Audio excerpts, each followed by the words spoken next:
Hello दोस्तों, channel पर आपका एक बार फिर से स्वागत है। मेरा नाम है तुषार। वीडियो में आगे बढ़ने से पहले मेरी आपसे रिक्वेस्ट है कि आप चैनल को सब्सक्राइब करें, वीडियो को लाइक एंड शेयर करें।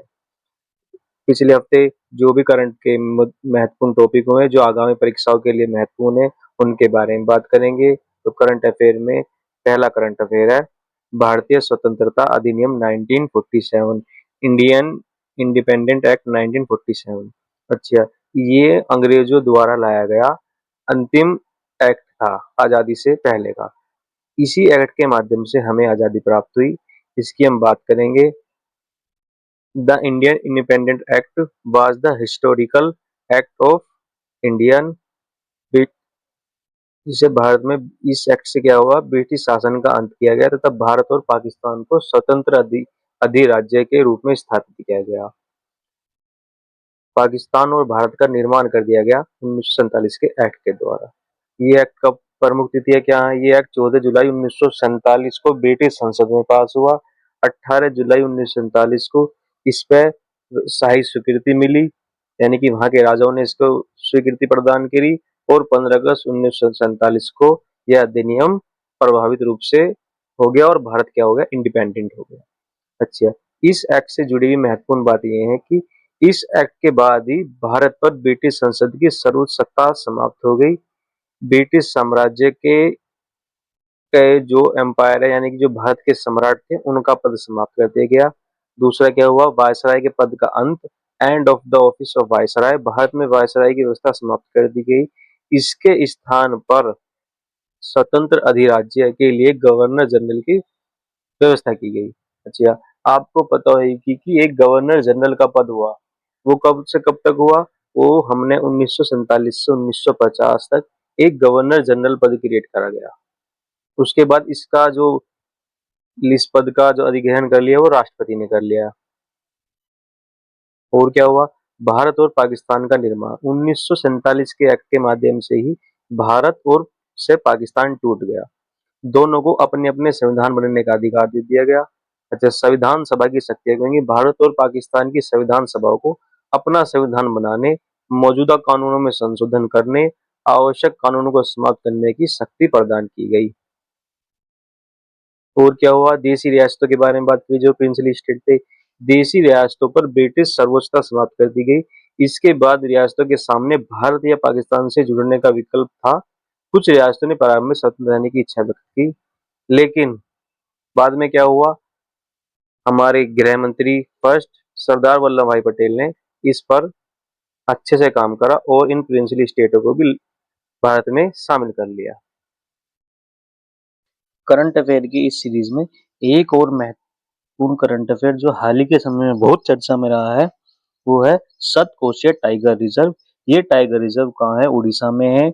और इसे इसमें रहने वाले जो लोग हैं, उनको एक स्थान से दूसरे स्थान तक हस्तांतरित किया जा रहा है, यानी कि उनका प्लेस चेंज करा जा रहा है सरकार द्वारा। तो उसकी जांच के लिए कमेटी बनी है, क्या ये प्लेस चेंज होने की संभावनाएं सही है या गलत है।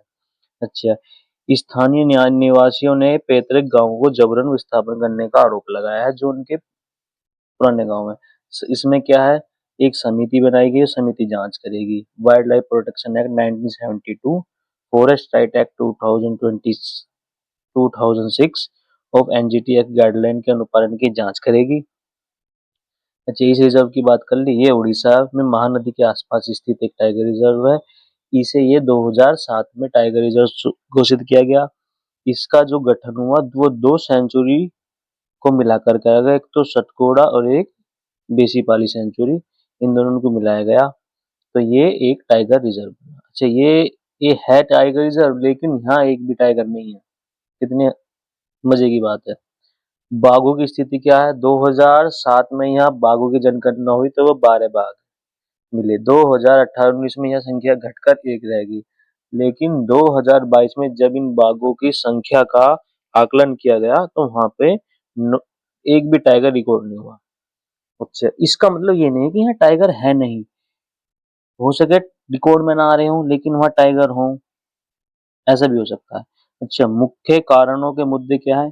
पर्यावरण की गुणवत्ता को सुधार करना, शिकार, आधार और मानव दबाव, संरक्षण प्रबंधन संबंधित चुनौतियां, इसी वजह से उन लोगों को वहां से हटाया जा रहा है।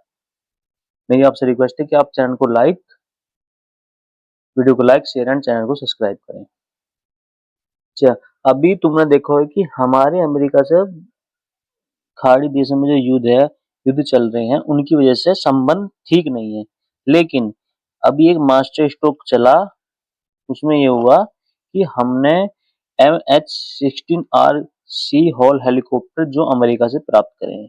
ये समझौता 2022 में हुआ था। उसके बिहाफ उस समझौते के आधार पर हमें ये हेलीकॉप्टर की खेप आई है। भारतीय नौसेना को अमेरिका ने इसे ये हेलीकॉप्टर प्राप्त हुआ। इनकी कुल संख्या 24 है और अब तक 21 प्राप्त हो चुके हैं। यह हेलीकॉप्टर भारतीय नौसेना को दिए जाएंगे, जो हमारी मैरीटाइम सर्विलांस की क्षमता को मजबूत करेगा। अच्छा, इसकी खासियत क्या है? इसकी खास बात है, इसे रोमो भी कहा जाता है। ये ऑल वेदर में काम करेगा, मल्टीपल लो नेवल हेलीकॉप्टर। इसका निर्माण और इसके मुख्य एंटी सबमरीन वॉरफेयर और एंटी सरफेस वॉरफेयर की बात करेगा, यानी कि और क्या है ये, इसकी मदद से हेलीकॉप्टर समुद्र की सतह और पानी के बीच मौजूद लक्ष्यों का पता लगाने और निगरानी करने में सक्षम है। ये एक तरह से निगरानी वाला हेलीकॉप्टर है। अच्छा, भारत द्वारा अधिग्रहण, भारत ने 2020 में अमेरिका के साथ 2020 में अमेरिका के साथ 24 MH-16R हेलीकॉप्टर खरीदने का समझौता किया गया था। इसका उद्देश्य पुराने सीकिंग हेलीकॉप्टर के बेड़े को आधुनिक क्षमता में बदलना था। मार्च 2024 में भारत ने IANS ट्रेड 334 एनेक्वा को शामिल किया गया। दिसंबर 2025 में ये क्या हुआ, गोवा इसमें शामिल हुआ। तो भारतीय नौसेना धीरे धीरे अपनी जो नेवल सेना है उसे मजबूत करती है निगरानी की वजह से।